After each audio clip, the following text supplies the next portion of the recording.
Welcome back. We're going to look at the Lagos State Jam Feast now.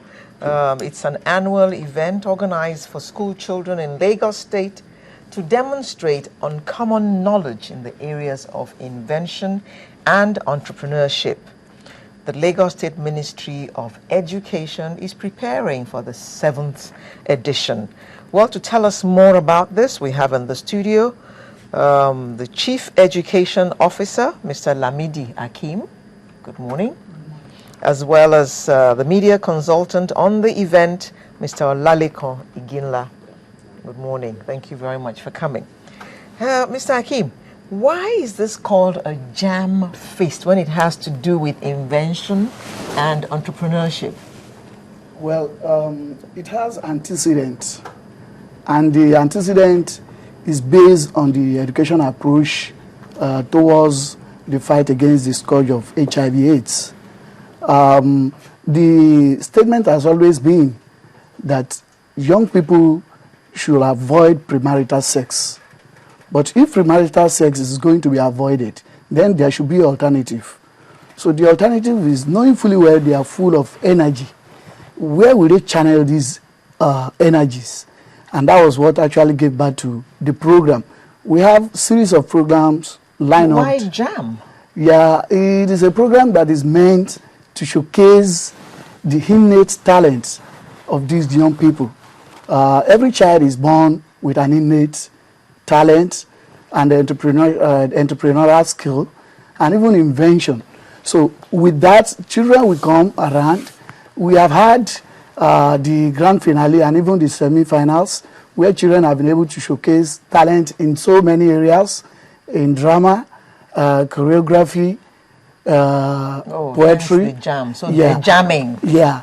And we also have the invention and the entrepreneurial aspect of it. Okay. And that is what we are doing next now as an award. Okay. You've had the quarterfinals, you've had And the the semi-finals. semifinals. So we are now on the stage of the media award. Oh, that's where you come in, sir. Yes. Now tell us about your involvement in this. Yeah, my area is basically to synergize the public-private partnerships in JamFest. It's not single-handedly Lagos State. Yes, sir. Okay, go on. Because public-private partnership in the sense that if we look at the popularity of football today, we know that media and companies, they are part of it. And when we are looking at young people's development, it's a kind of holistic approach. Holistic approach is that, like what the governor was saying, they said that you don't need to have a title before you change Lagos. People must invest. And people in the investment, we are looking at the possibility that invention is one of the critical areas for young people, and that invention, people must own it. It should not be owned by the government alone. It should be owned by a public spirited individual. It should be owned by brands. It should be owned by companies. It should be owned by media houses. It's based on the fact that the invention, young people, the winners of Wimbledon Open Championship, they started the game of tennis at the age of 5. That's number one. If we have to change Nigeria today, we need to bring in young people invention. And we need people to buy into it. It can't be done by the government alone. And for people to buy into it, we need to give it the media component, whereby when it's popular, people want to buy into it, either to uplift their brand, among others. Why we are achieving the young people's development. So when and where is the Jam Feast taking place? Yeah, the media award, which is titled Lagos State Ministry of Education Evening with Punch newspaper and Channels TV, is basically coming up at the hall. At the hall. The Which hall, Awolowo Road. Ikeja. Ikeja, Yeah. yes. The reason why we have to title it Evening with Punch and Channels is that, for example, over the year, Punch always allocates over 500 to 1 million advert free space to the event. Okay. It has taken it to some level. So Channels is that the Kids Club is a well innovative idea that people could as well see as a step in the right direction. Taking people from schools. If there wasn't any commitment, nobody will do that. We know some of these organizations that even if you tell them this about young people that, well, do a kind of investment in it. They don't see it because they are not their primary audience. So because of the fact that Punch and news channels, they have involved in the investment, that's why we want to honor them and bring them to the fold of the public-private partnership component of the program. Okay. Mr. Akin, can you, this will be the 7th edition. Yep. So 6 have held. Can you give us a sense of the kinds of inventions and entrepreneurship ideas which have come out of the former editions? Oh, well, we have so many. Well, the ones that stand out, the yeah. most striking ones. The one that stands out is from this waste to wealth. We have a particular student of Lagos State Model College, Cancun. They developed a kind of machine, locally made machine, through which some of these... I beg your pardon, since you're talking about machines now. Yes, I only use... What age are the children, the school children we're talking about? Well, we are talking of children of secondary schools, from GSS 1 to SS3. And these are part of what has been showcased in the past edition of the program. I didn't we knew this was going to come up, we would have come up with pictures of some of these inventions that were displayed by these young people. So a machine that did what? Or that does what? It's about this waste to wealth.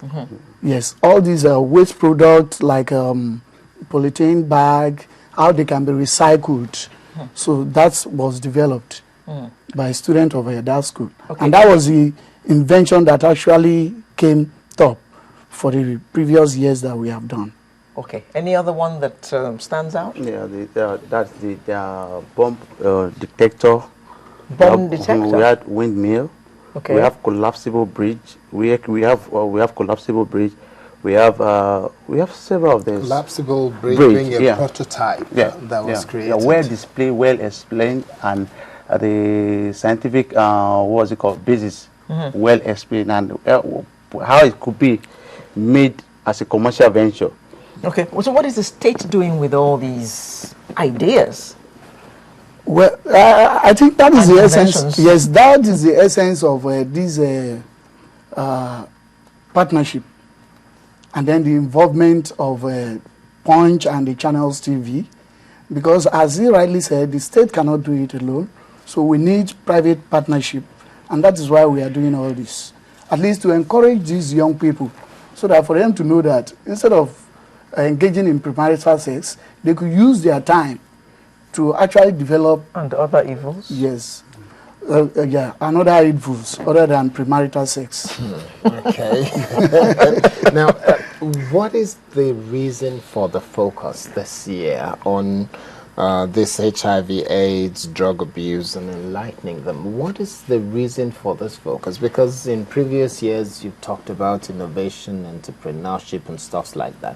Why homing on this particular issue? Is there something that's happening?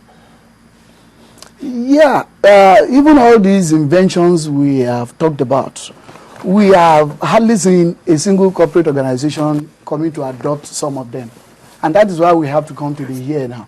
That maybe probably when some of these inventions are being displayed, that might bring about the probability, or let me say the assurance that, okay, some private organizations could think of adopting some of these and think of a way of taking it higher than the level than the young people have developed them. I think that's why we are now focusing on this media partnership and then the award. Okay. You are the Chief Education Officer. In your estimation, has this really helped in rechanneling the energies of these children from the places you don't want their minds to be? Yeah, because this is just one out of the series of programs we have in the Ministry of Education. It is just one. The JAM Feast is just an aspect. We also have other programs that are also aiming towards the same goal, that is rediverting or directing the minds of young people from various vices. Let's not emphasize only premarital sex. So Okay. All right. Let's ask Mr. Aginla. Now, with this particular event, who are the people that are expected to be there, and the children that are coming, from where will they be coming? Yeah, we are going to firstly the young people in school that have taken part in the invention. They'll be coming to display their invention, and they're going to tell people the business component of the invention.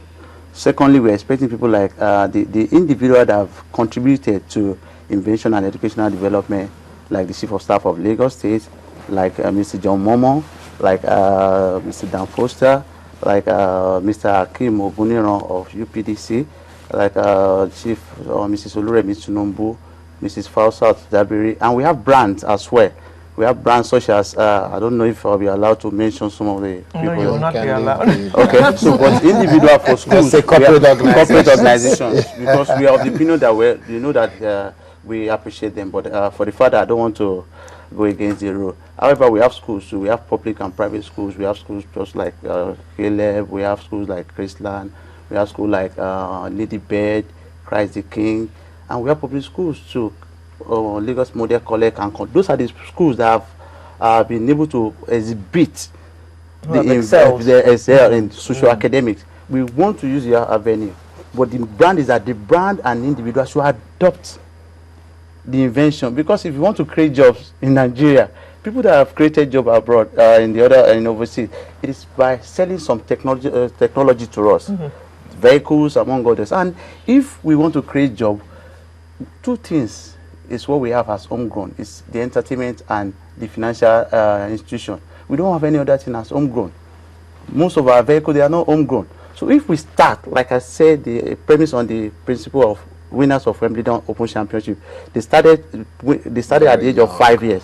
So if Nigeria is to transit to a technological developed nation, it must start from this fresh mind. Okay. All right. Is it open to the public? Can anybody come and see what's going on the 9th of July? Yes, people, it's an open place so that they see the invention, they see the level and the future of Nigeria that is very great and is very bright. And Nigeria can be one of even the 10 top economies in the next 20 years if the leadership 2020. I'm just saying to 10. Oh, if the leadership is well, there. we've gone past 2010 now. Oh, sorry. 2017, sorry. Oh, 2017. Yes. Okay. 3 years short. Another 5 years from now. Yes, sir. Okay. Because they will have gone to the... So, if we're to ask you, just before we wrap up now, the thought that was going through my head is, with regards education, in a place like Lagos State, are our children receiving quality education? If you ask me, I will say yes. Are you sure? Yeah. It is only in Lagos State, especially public schools, that you can get qualified teachers. You cannot get anything less than a graduate. Even those that were employed years back as NC, they have moved ahead to update themselves. So, and when you look at most schools in Lagos State now, they have been refurbished. And if you are talking of standard, these are some of the things that promote the standard of education. Is it furniture you want to talk about? The administration of His Excellency, Governor Babatunde Raji Fashola, SAN, has been doing a lot, and they are still doing. So the standard, as far as I'm concerned, is really increasing. And even judging by the performance of our students in the external examination. Okay, it's just for us to now wish you success at the event on July the 9th at the Hall, Awolowo Road, Ikeja. Thank you very much for coming. We've been chatting with the Chief Education Officer at the Lagos State Ministry Ministry of Education, Mr. Lamidi Akim, as well as Mr. Lalekon Iginla, who is media consultant on the Lagos State JAM Feast, which happens on July the 9th, 2013 at D Hall, Awolowo Road, Ikeja. You are all invited, we are told. Thank you very much for coming, gentlemen. Thank you. You're welcome. Sunrise will return in just a moment. Please stay with us. Since you've stayed so long, might as well remain with us.